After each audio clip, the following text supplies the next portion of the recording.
গ্যালারিতে না অনেকদিন ধরে হাসনাবাদের এই ক্লিপসগুলো পড়েছিল, তো ভাবলাম এগুলো তোমার সাথে শেয়ার করি। তো আমরা সেদিন চলে গেছিলাম, যে কোনো একটা দিন হবে, সন্ধ্যাবেলা চলে গেছিলাম বাজারে। ওখানে গিয়ে তো অনেক দোকানের চাউমিন ট্রাই করেছিলাম, বাট এই দোকানের চাউমিনটা আমার বেস্ট লেগেছে সব থেকে। এখানে দুজনের মধ্যে কেমন ভাবে দেখছেন না, তোমাদের আমাকে দেখেন।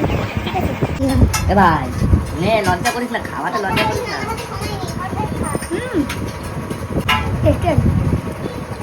এখানে আমরা চিকেন কাবাব বললে but chicken kebab chicken fry এগুলো শর্টে বিক্রি হয়, শর্টে।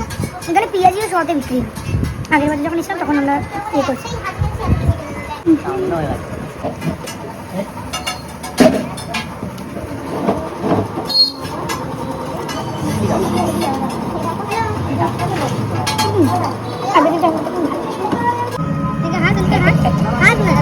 তারপরে আমরা পান খেতে খেতে বাড়ি চলে এসেছিলাম। তারপরেই হলো সাডেন প্ল্যান। চড়কের সময় যে মেলা বসে না, মেলাতে ঝাঁপ হয়, তারপরে মেলার জিনিসপত্র বসে, তো ওখানে সেইটা হচ্ছিল ঝাঁপটা, কিন্তু এখানে চড়কের সময়টা কিন্তু চলে গেছিল।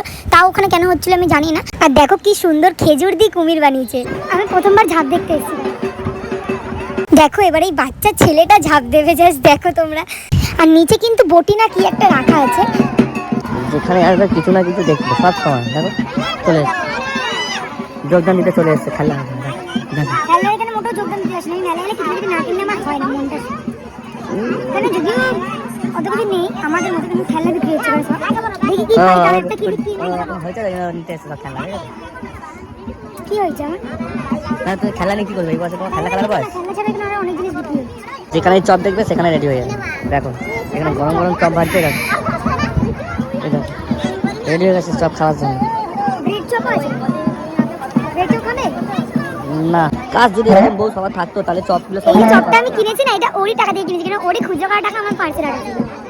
ঠিক আছে তোকে দেখাচ্ছি ওই চপ দিয়ে যাচ্ছিল আমি। দেখ তাই খাচ্ছে ঘর দিয়ে তো গ্যাসের ওষুধ তো ওই জন্য খেয়ে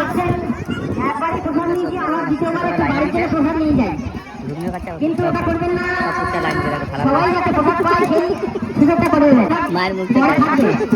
সেই দিন সবাই ফুচকা খেয়েছিল, শুধু আমি খাইনি। কেন কি আমার দেশের ফুচকা একদম ভালো লাগে না। ছোলা মটর এই ওই দিয়ে বানায়, আমি কোনো স্বাদ পাই না। তারপরে একটু পাঁপড় ভাজা খেয়ে নিলাম দুজন মিলে। তারপরে বর আমার টাকা ধ্বংস করবে বলে ওনার বায়না উঠলো উনি অ্যাপে ফিস খাবে। দেন সবাই মিলে বাদাম খাচ্ছিল, এটা কাঠ বাদাম আই থিঙ্ক। হ্যাঁ, দীপ আর আমার হবু জামাইবাবু গেছিল বাজারে। তারপরে তো দেশে গেলেই যা হয়, জোনাকি দেখে একদম জোনাকিটা ধরেছিলাম আমি, আমার খুব ভালো লাগে। তারপর তো চলে গেছিল কারেন্ট, যার জন্য আমরা সবাই এখানে দাবা যেটা বলে ওইখানটায় বসেছিলাম। সকালে এত আম ঢালা হয়েছিল যে যার বাড়িতে নিয়ে যাবে বলে। এগুলো সবই কিন্তু নিজেদের মানে মাসিদের নিজের গাছের আম। তো ভিডিওটা এই পর্যন্ত। ভিডিওটা ভালো লাগলে অবশ্যই লাইক কমেন্ট শেয়ার সাবস্ক্রাইব করে দিও। So by.